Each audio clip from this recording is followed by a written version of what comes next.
Hello everyone, this is a session for students at the University of Salford and our partner college, Robert Kennedy College, and it's on the context of international human resource management, and we'll be talking about globalisation, institutionalism and multinational enterprises or multinational companies. Hello everyone, this is a session for human resource management and development in a global context on Monday the 28th of September. So this is an introductory session talking about globalisation, what we mean by international HRM, and we're focusing very much on multinational corporations.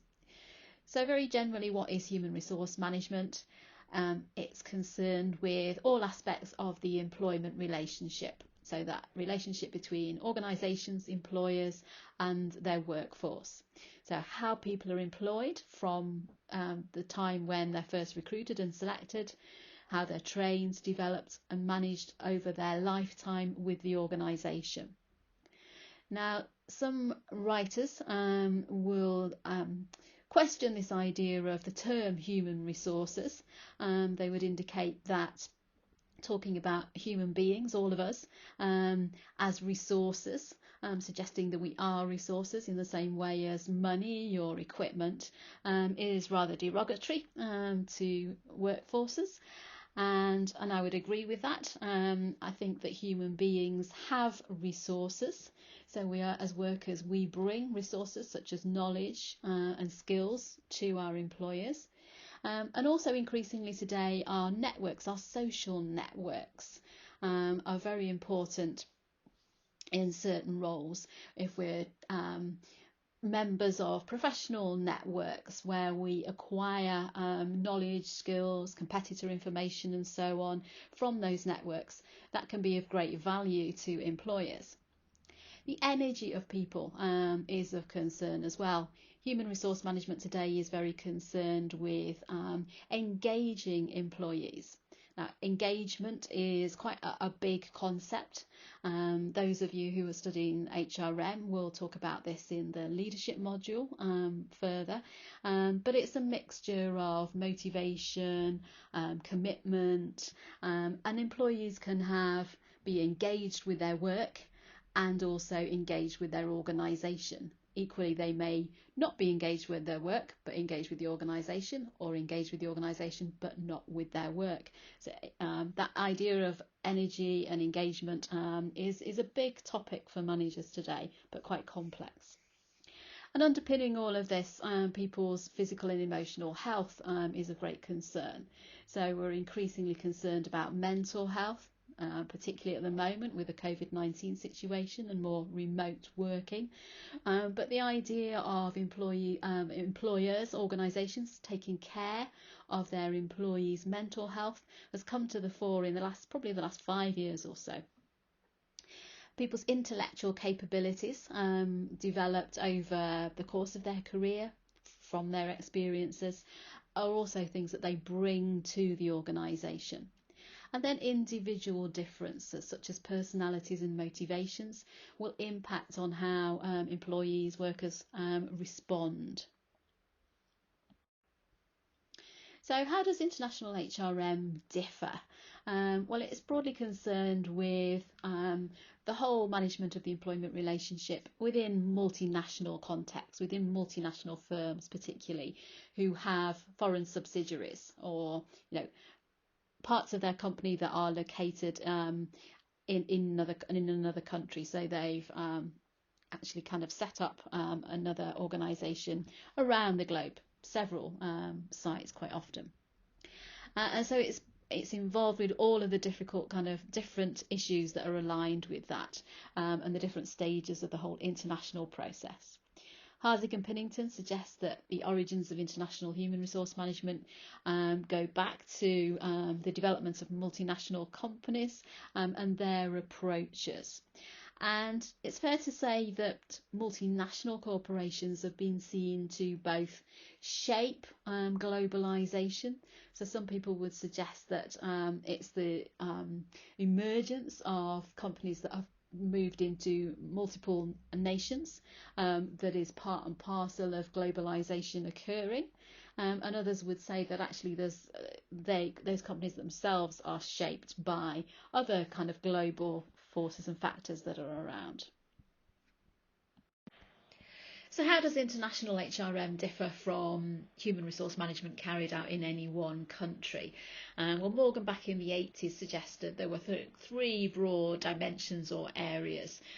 First of all, the countries of operation. So we're often dealing with host countries, which is where a subsidiary is located, the parent country, the firm's headquarters, for instance, and then other third countries outside that, perhaps for supplies, for resources and so on.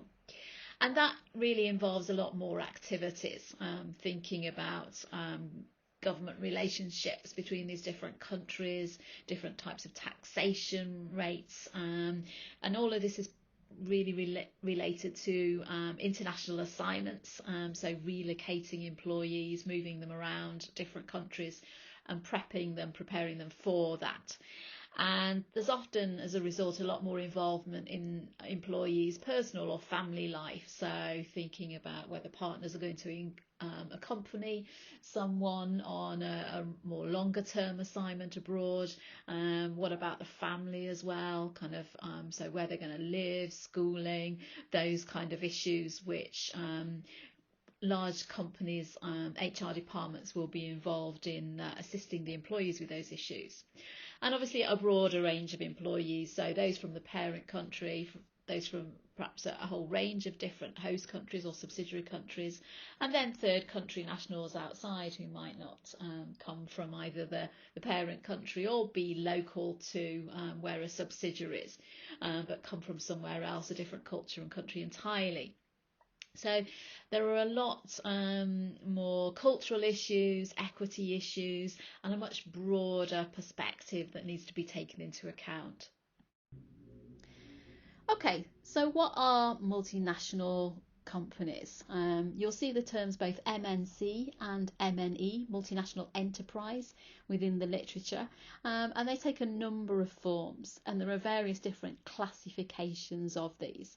And those classifications are trying to basically understand the relationship between the home country or the parent company of an organisation and the host country, so those different countries where there are subsidiaries of that organisation.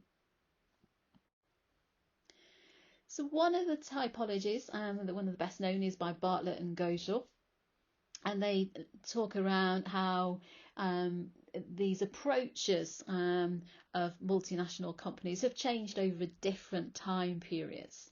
So they say the first was the multinational or multi-domestic, the word for it, approach, which was prevalent between the First and Second World Wars.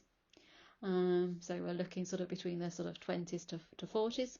And that was really where some of these big organisations started to set up international subsidiaries as a way of expanding into new markets.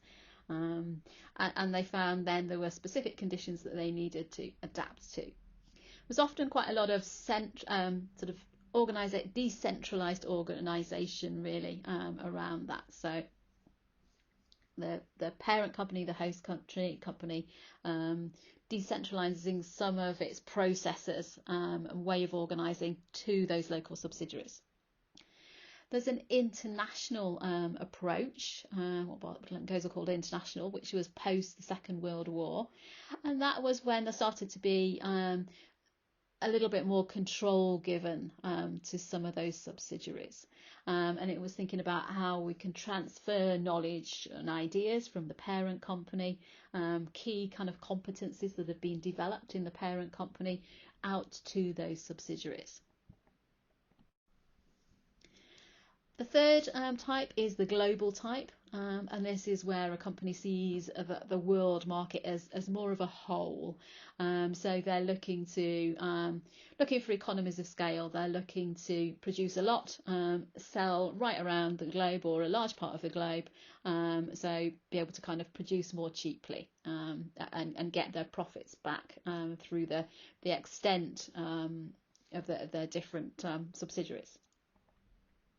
Sometimes they give some limited delegation to those subsidiaries. Sometimes there's quite centralised management systems. So that approach can be rather varied. And their competitive advantage lies in what they call these upstream value chain activities. So around buying, about control of their inventory, their stocks. So how cheaply they can buy things, how well they can manage their stock gives them some competitive advantage.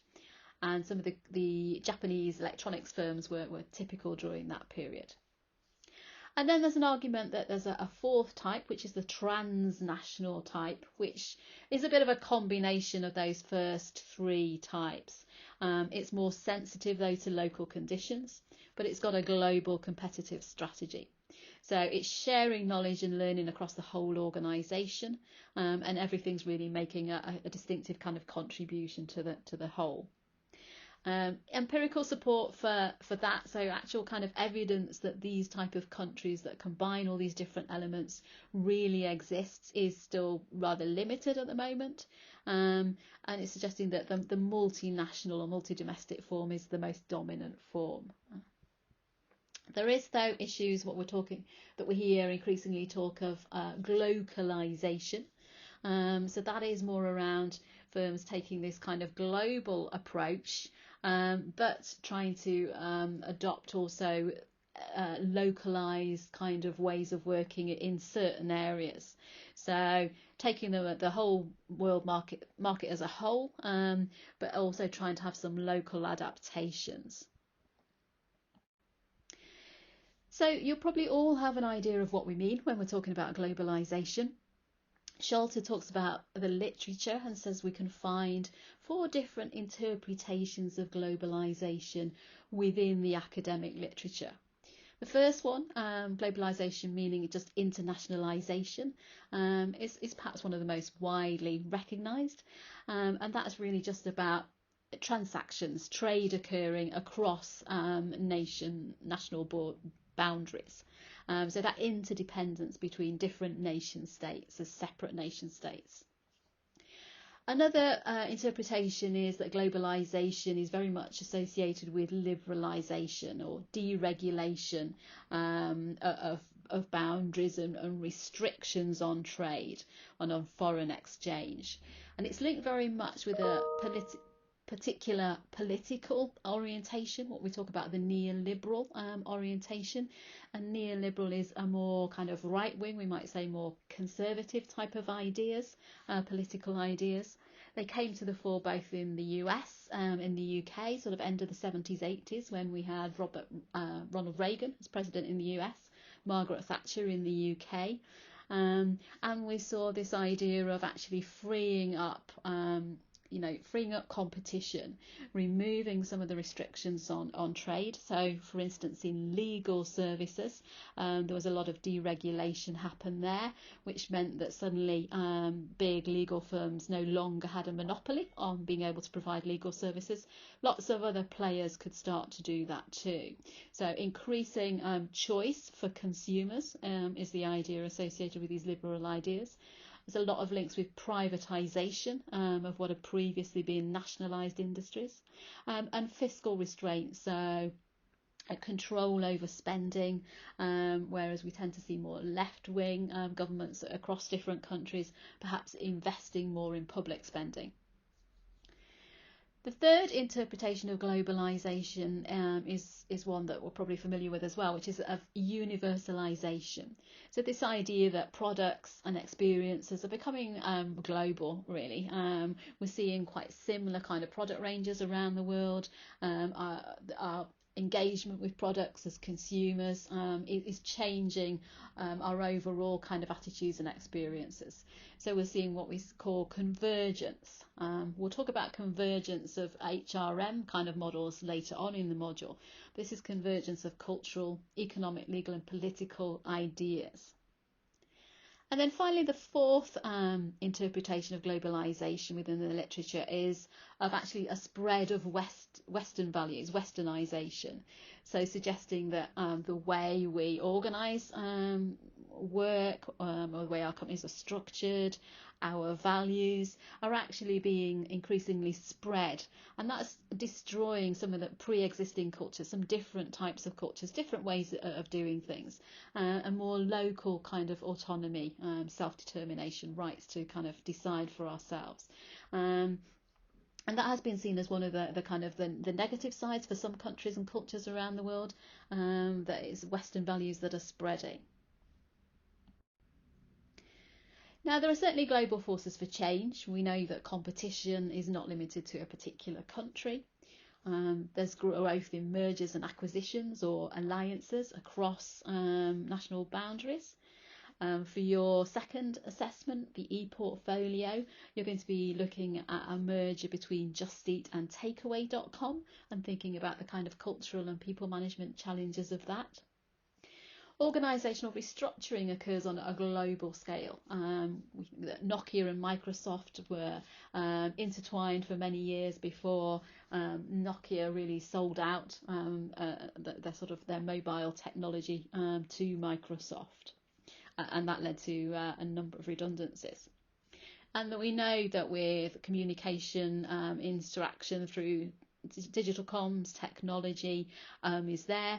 We're seeing some really interesting initiatives in parts of Africa, for instance, where people are using mobile phones to create opportunities for people who don't have access to traditional sources of finance, to be able to get credit, and to have access to financial accounts. So mobile phones are being recycled and used in those ways in some emerging countries. Now, the second set of influencing factors on multinationals are what we call institutional factors. And institutions, we often refer to things like the family, or different types of religious kind of organisation as institutions. So they are sets of beliefs, rules, norms that govern the way we live our lives.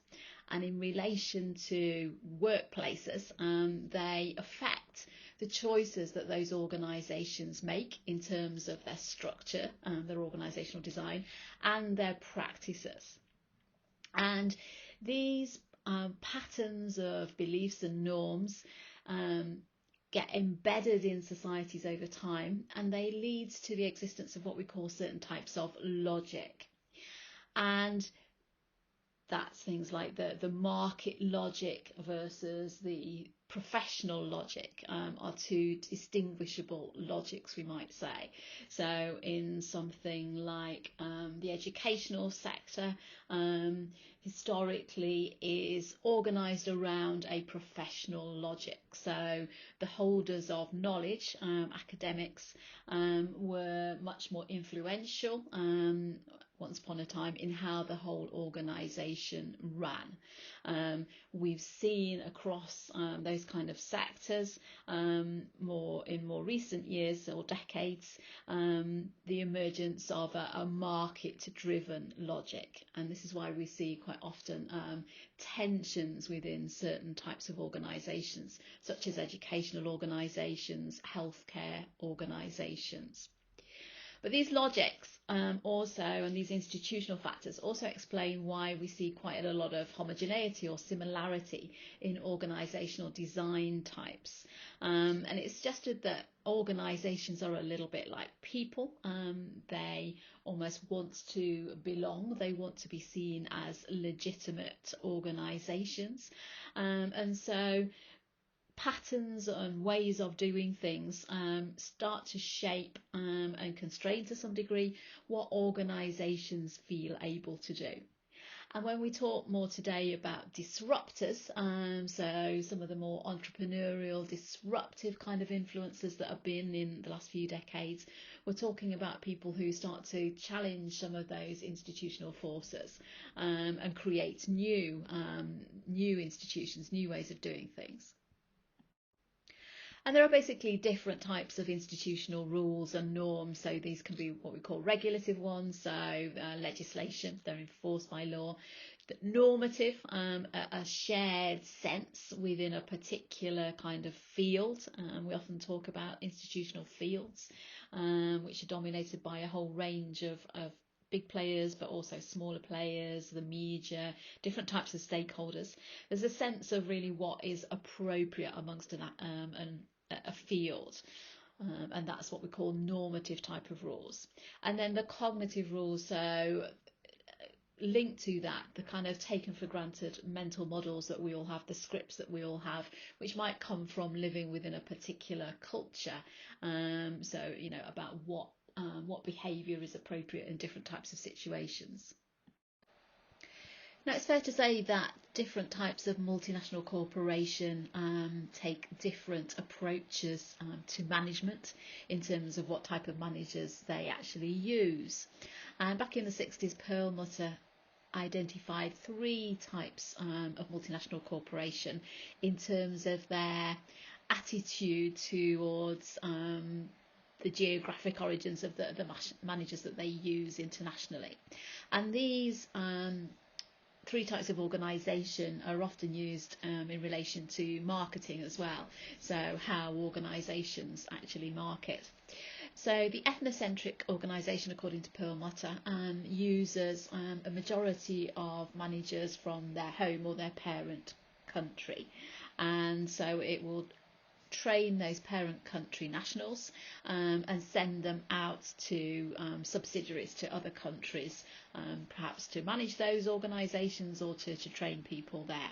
And so that's about enforcing a strong home or parent country mindset across all the subsidiaries that belong to that organisation. By contrast, polycentric organisations, that approach, a polycentric approach, will use more local nationals as its managers, seeing that there are some benefits to doing that in terms of those managers understanding the norms, the culture within those subsidiaries, and potentially being able to recruit and manage local teams more easily than someone from outside that culture would. Obviously, there's a potential there for to be some localization and then some divide, some kind of tension with the parent company. It makes it more difficult to standardize perhaps some of the policies and practices in that type of situation. Geocentric organisations don't really appoint managers according to their being from the parent country or from the actual subsidiary country. They're really just appointing the managers from anywhere in the world who they think are the best candidates. So it may well be that it's a third country national. So if you've got, say, an American parent company and they've got a subsidiary in Malaysia, they might then use a French manager to actually manage the organisation. So different types of approaches, different use of country nationals in that sense, and that's likely to impact on the type of management style, whether you can standardise approaches or not in terms of all practices. Thank you for listening.